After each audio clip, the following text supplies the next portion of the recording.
আজি আমাৰ বাৰ্ষিক খেল প্ৰতিযোগিতাৰ আজি আমাৰ তৃতীয় দিনা। আজি আমাৰ তৃতীয় দিনাৰ এটি আমাৰ প্ৰতিযোগিতা হ'ল আমাৰ কুইজ প্ৰতিযোগিতা। এই কুইজ প্ৰতিযোগিতাত যিসকল ছাত্ৰ ছাত্ৰীয়ে অংশগ্ৰহণ কৰিছে সকলোলৈকে মই মোৰ ফালৰ পৰা শুভেচ্ছা জ্ঞাপন কৰিছোঁ। আৰু মই তোমালোকক আজি কুইজ প্ৰতিযোগিতাৰ কেইটামান নিয়ম ক'বলৈ লৈছোঁ। আমি কুইজ প্ৰতিযোগিতাটো 3টা ৰাউণ্ডত পাতিম। আমি 3টা ৰাউণ্ডত প্ৰত্যেকটো ৰাউণ্ডত 10টাকৈ প্ৰশ্ন থাকিব। আৰু প্ৰথম ৰাউণ্ডত আমি যেতিয়া প্ৰশ্ন সুধি যাম, যিসকল ছাত্ৰ ছাত্ৰীয়ে প্ৰথম প্ৰশ্নটো উত্তৰ দিব নোৱাৰিব, গতিকে সেইটো আমাৰ দ্বিতীয়টোলৈ বাগৰি যাব। আৰু এটা প্ৰশ্ন 10 নম্বৰকৈ থাকিব আৰু বাগৰি যোৱাটো 5 নম্বৰকৈ থাকিব। আৰু 3 ৰাউণ্ডৰ শেষত আমি আমাৰ এই প্ৰতিযোগীসকলৰ মাজৰ পৰা আমি আমাৰ জয়ী প্ৰতিযোগিতা আমি 3টা ধৰণে প্ৰথম, দ্বিতীয় আৰু তৃতীয়ত আমি বাছি উলিয়াম। আজি মই প্ৰতিযোগিতাৰ মাজলৈ আগবাঢ়ি গৈছোঁ। প্ৰতিযোগিতাৰ প্ৰথম ৰাউণ্ডৰ প্ৰথম প্ৰশ্ন গ্ৰুপ এ। তোমালোকৰ পোনপটীয়া প্ৰশ্নটো হ'ল শৰৎ ঋতু অসমীয়াত কোনটা মাহ হয়? শৰৎ ঋতু অসমীয়াত কোনটা মাহ হয়?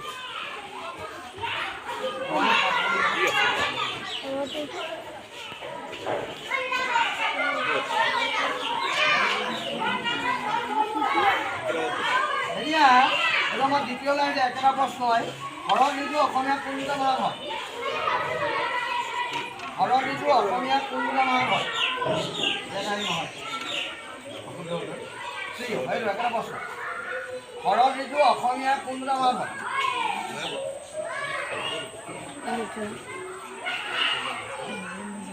আহিন কাতি। শুদ্ধ উত্তৰ গ্ৰুপ চি, আহিন কাতি। শৰৎ ঋতু অসমীয়াত কোনটা মাহ হয়? আহিন কাতি। এইটো গ্ৰুপ চিয়ে বাগৰি অহা প্ৰশ্ন 5 নম্বৰ। Group C.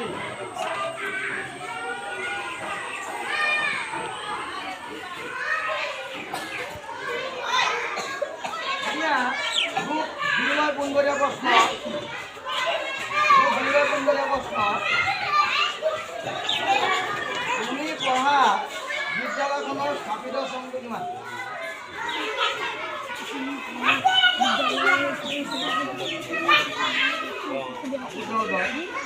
তুমি পঢ়া বিদ্যালয়খন কোন চনত স্থাপিত হৈছে?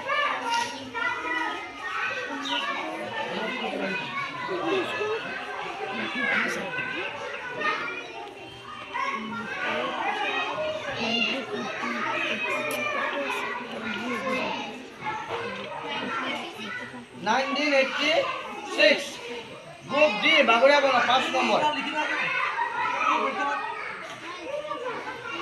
গ্ৰুপ ডি 5 নম্বৰ লাভ কৰিলে। গ্ৰুপ চি লৈ পোনপটীয়া প্ৰশ্ন। গ্ৰুপ চি লৈ পোনপটীয়া প্ৰশ্ন। প্ৰাথমিক ৰং 3টা, নীলা, হালধীয়া আৰু এইটো কি? প্ৰাথমিক ৰং 3টা হয়, নীলা, হালধীয়া, আনটো কি?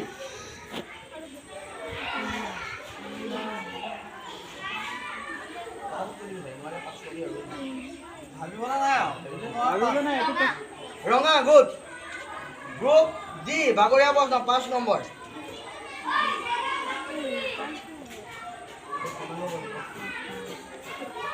গ্ৰুপ ডি লৈ পোনপটীয়া প্ৰশ্ন। গ্ৰুপ ডি লৈ পোনপটীয়া প্ৰশ্ন। গ্ৰুপ ডি লৈ পোনপটীয়া প্ৰশ্নটো হ'ল শ্ৰীকৃষ্ণৰ পিতৃ বসুদেৱ মাতৃৰ নাম কি? শুদ্ধ উত্তৰ। শ্ৰীকৃষ্ণৰ পিতৃৰ নাম বসুদেৱ, মাতৃৰ নাম কি? দৈৱকী। গুড। গ্ৰুপ ই বাগৰিয়া প্ৰশ্ন 5 নম্বৰ লাভ কৰিছে। গ্ৰুপ ই।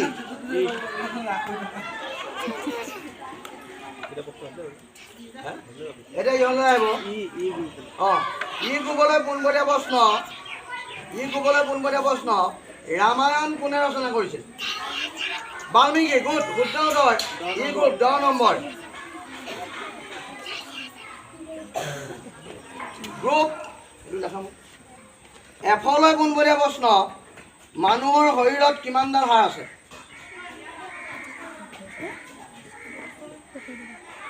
মানুহৰ শৰীৰত কিমানডাল হাড় আছে? 205ডাল। অশুদ্ধ উত্তৰ, অলপ ভুল হ'ল। গ্ৰুপ জি লৈ পোনপটীয়া প্ৰশ্ন, বাগৰীয়া প্ৰশ্ন। মানুহৰ শৰীৰত কিমানডাল হাড় আছে? 206ডাল। বাগৰীয়া প্ৰশ্ন। গ্ৰুপ জি 5 নম্বৰ লাভ কৰিছে।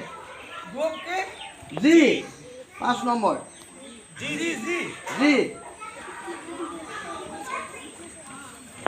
গ্ৰুপ এইচ লৈ পোনপটীয়া প্ৰশ্ন। জি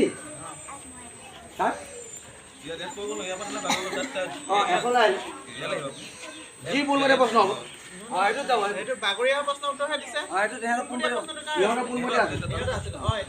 জি লৈ আহিলে, জি লৈ পোনপটীয়া প্ৰশ্ন আহিলে, ভগৱান শ্ৰীকৃষ্ণৰ শংখটোৰ নাম কি? ভাওনাৰ লগত জড়িত মানুহ। ভগৱান শ্ৰীকৃষ্ণৰ শংখটোৰ নাম কি?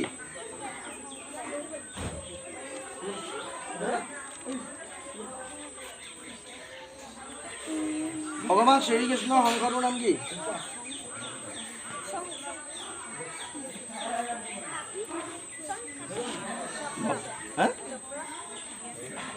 ভগৱান শ্ৰীকৃষ্ণৰ সম্পূৰ্ণ নাম? শংখটোৰ নাম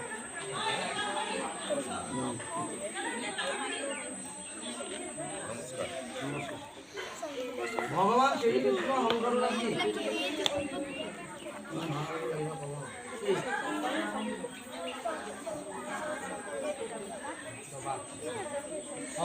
ভগৱান শ্ৰীকৃষ্ণৰ শংখটোৰ নাম?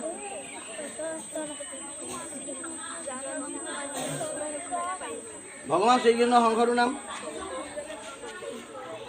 কোনেও নোৱাৰে ন? ভগৱান শ্ৰীকৃষ্ণৰ শংখটোৰ নাম হ'ল পাঞ্চজন্য।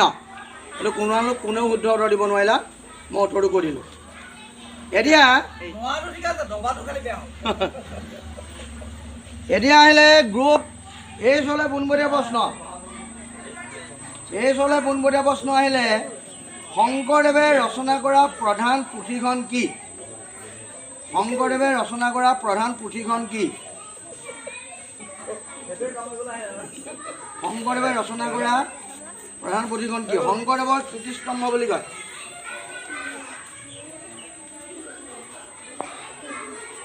শংকৰদেৱৰ কীৰ্তিস্তম্ভ মানে প্ৰধান পুথি ৰচনা কৰা, পাৰিবিনে?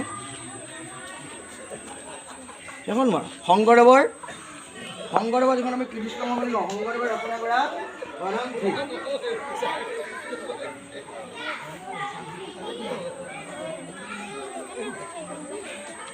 কোনে পাৰিবা? শংকৰদেৱে ৰচনা কৰা প্ৰধান পুথি পাৰিবা নাই? শংকৰদেৱে পঢ়িবলৈ পাইছা দেখোন পৰিৱেশত, নোৱাৰিবা? শংকৰদেৱে ৰচনা কৰা প্ৰধান পুথিখন হ'ল কীৰ্তন। শংকৰদেৱৰ কীৰ্তন, মাধৱদেৱৰ নামঘোষা। এই মনত ৰাখিবা তোমালোকে। এতিয়া আই লৈ পোনপটীয়া প্ৰশ্ন। আই লৈ পোনপটীয়া প্ৰশ্ন। অসমৰ এটা নাম প্ৰাগজ্যোতিষপুৰ, আনটো নাম কি? অসমৰ পুৰণি নাম প্ৰাগজ্যোতিষপুৰ আৰু কি বুলি ক'লা কৈছিলে? অসমৰ পুৰণি নাম প্ৰাগজ্যোতিষপুৰ, এইটো অসমৰ পুৰণি নাম প্ৰাগজ্যোতিষপুৰ, আনটো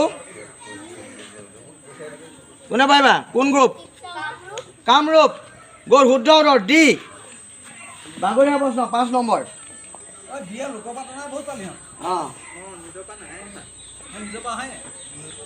এতিয়া দহটা হৈ গ'ল, প্ৰথম ৰাউণ্ড কৰি দিওঁ ন? এটা ৰাউণ্ড কৰি দিওঁ। এতিয়া আহিলে আমাৰ যে, এতিয়া তোমালোকৰ পোনপটীয়া প্ৰশ্ন, অসমৰ ৰূপ কোঁৱৰ কোন? ৰূপ কোঁৱৰ বুলি কাক জনা যায়? জ্যোতিপ্ৰসাদে ক'লা, শুদ্ধ উত্তৰ যে।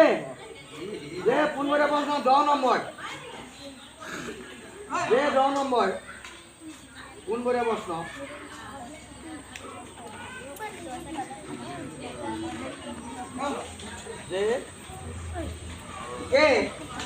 পোনপটীয়া প্ৰশ্ন, ৰাভা দিৱস কেতিয়া পালন কৰা হয়? ৰাভা দিৱস কেতিয়া পালন কৰা হয়? কি তাৰিখে ৰাভা দিৱস পালন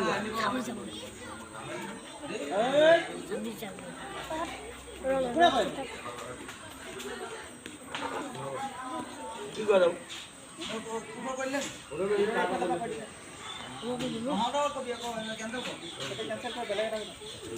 অসমৰ বুধাখণ্ড বুলি কাক জনা বুধাখণ্ড বুলি আমি কাক কওঁ বুধাখণ্ডটো ক'ব নোৱাৰা বুধাখণ্ড আমি বুধাখণ্ড বুলি কাক কওঁ অসমৰ কোন বুধাখণ্ড